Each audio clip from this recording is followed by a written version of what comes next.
in this video I'll talk about the periodic table, and I'll break the periodic table into its components. So I'll show you where we can find the metals. Semi-metals, also called metalloids. So metalloids is another word for semi-metals and non-metals.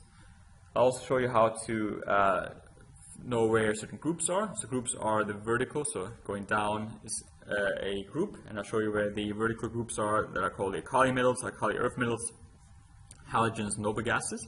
So those four groups, you should know where they are.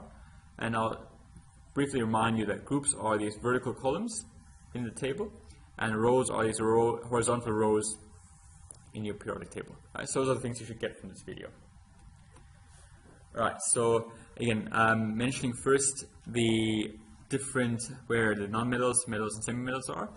So your metals are basically everything except for hydrogen on the left-hand side. So this hydrogen is green for your non-metal, that's not a metal. But everything else on this side, so group 1 and group 2, your transitional metals, most of group 3, and basically everything I'm drawing here, those are metals. We'll talk about the properties of metals soon, but basically that's all metals right there. Now semi-metals will divide left and right hand side. Semi-metals are, it looks like a stair, so I'll highlight semi-metals in orange, maybe different color, maybe pink. Alright, so boron is a semi-metal, silicon, germanium, arsenic, antimony, tellurium, polonium, and so that's 7. And some also have At, this as a semi-metal, others don't. So, but that's your 8 semi-metals. So that's a semi-metal in pink.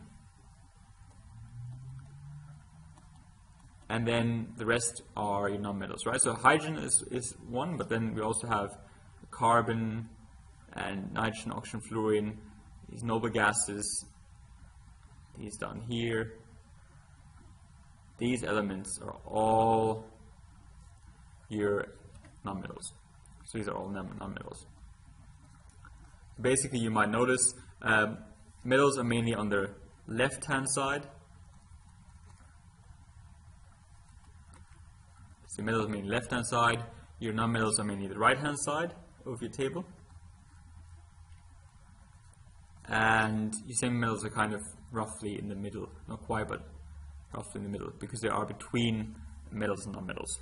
Right, so that's one thing you should know. You should also be able to name some of these groups. Remember, groups go down. So I'll show you one example of group. Right, so that's group 1.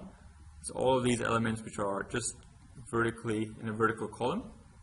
We call this a group. Right, one vertical column like that is called a group. Now this is called group 1, and group 1 has a special name you should know, and these are called the alkali metals. So alkali metals, that's group 1. Now group 2 also has a special name you need to know. Group 2, so that's basically all of these. It's group 2. The second column, that would be called your alkali earth metals. So alkali earth metals.